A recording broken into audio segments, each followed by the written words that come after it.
The legend of Vercingetorix, the last stand of the Gallic king. In the ancient times of Rome's rise, when legions marched across the known world and the empire's might was unmatched, there lived a warrior whose name would echo through history as a symbol of resistance, courage, and defiance. His name was Vercingetorix, the chieftain of the Arverni tribe, and he was not just a leader, he became a one-man army in the fight against the Roman Empire's expansion.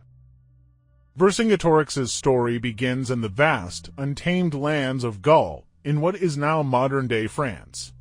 The Celtic tribes that lived there were proud, fierce, and independent. But as Rome's reach grew, their survival became increasingly threatened. Julius Caesar, the great Roman general, had already begun his conquest of Gaul, and with each passing year, the Roman legions tightened their grip on the land. The Gauls, divided by rivalries and tribal allegiances, were scattered in their resistance. That was until Vercingetorix, a young and ambitious leader, rose to power. The unification of the Gauls. Vercingetorix was no ordinary man. He was a warrior of great skill, a tactician with a sharp mind, and a charismatic leader. But his true genius lay in his ability to unite the fractured tribes of Gaul under a single banner. Through diplomacy, persuasion, and force, he brought together an alliance of the Gaulish tribes, recognizing that they could not survive against the Romans if they did not stand as one. When Vercingetorix took command, he knew that the Gauls were outmatched in terms of military organization, resources, and numbers. The Roman legions were disciplined, experienced, and well-equipped. But Vercingetorix also knew that Gaul's strength lay in its knowledge of the land, its people, and the ability to use unconventional tactics. The Battle of Gergovia, a triumph against Rome. In 52 BC, Vercingetorix's resolve was put to the test. Caesar, determined to crush the rising resistance, led a massive Roman army into the heart of Gaul. The city of Gergovia, situated on a hill surrounded by steep cliffs and thick forests, became the site of a pivotal battle. Caesar, confident in his legion's superiority, laid siege to the city, expecting a swift victory. But Vercingetorix, using his deep knowledge of the land and its terrain, chose the perfect time to strike. Instead of facing the Romans head-on in a battle of strength, he used guerrilla tactics, ambushing Caesar's supply lines, cutting off the Romans' food and reinforcements. The Gaulish warriors, familiar with the local geography, launched lightning-fast raids, retreating into the forests before the Romans could retaliate. Vercingetorix's leadership proved decisive. The Romans, unable to sustain their siege, were forced to withdraw from Gergovia. It was a rare defeat for Julius Caesar and a resounding victory for Vercingetorix and the Gallic tribes. The battle solidified Vercingetorix's position as the chief of the Gauls. He had demonstrated that a single man could turn the tide against an empire. The siege of Alesia, the final stand. But despite this victory, the Romans were relentless.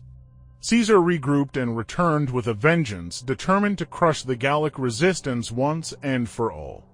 The decisive confrontation would come at Alesia, a fortified hilltop city where Vercingetorix had made his last stand. Vercingetorix knew the odds were stacked against him. The Roman army that surrounded Alesia numbered over 60,000, while his own forces were half that size. Caesar, however, was not content to merely lay siege to the city. He surrounded Alesia with two walls, one to keep the Gauls trapped inside, and the other to keep any reinforcements from reaching them. It was a brilliant tactic, one that left Vercingetorix with little hope.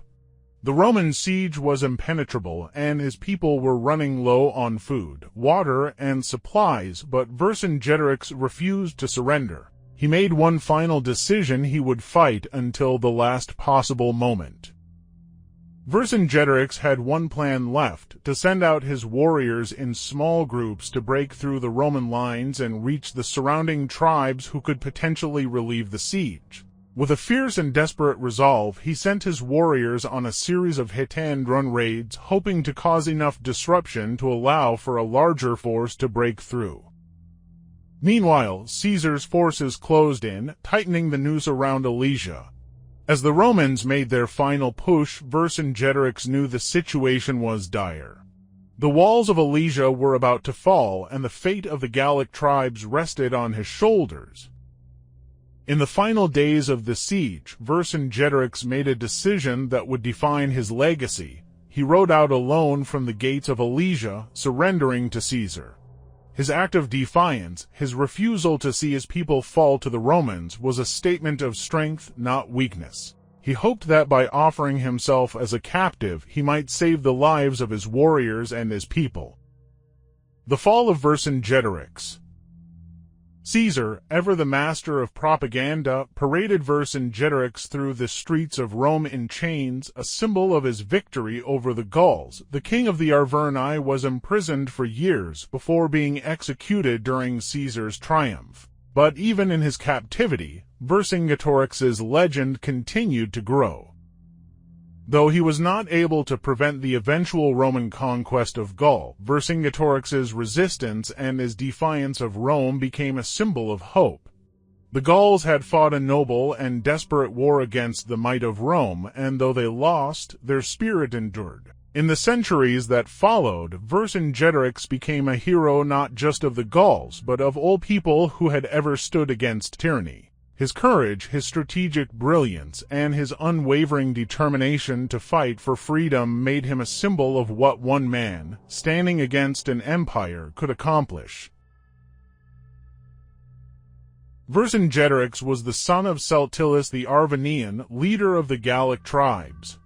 Vercingetorix came to power after his formal designation as chieftain of the Arverni at the Oppidum Gergovia in 50 BC. He immediately established an alliance with other Gallic tribes, took command, combined all forces, and led them in the Celts' most significant revolt against Roman power. He won the Battle of Gergovia against Julius Caesar, in which several thousand Romans and their allies were killed and the Roman legions withdrew.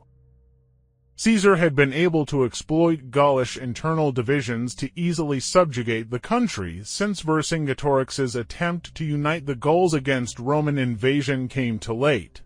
3-4 at the Battle of Alesia, also in 50 BC, the Romans besieged and defeated his forces. To spare as many of his men as possible, he gave himself to the Romans. He was held prisoner for 5 years. In 46 BC, as part of Caesar's triumph, he was paraded through the streets of Rome and then executed by garroting. Vercingetorix is primarily known through Caesar's commentary De Bello Gallico commentaries on the Gallic War. He is considered a folk hero in France and especially in Auvergne, his native region.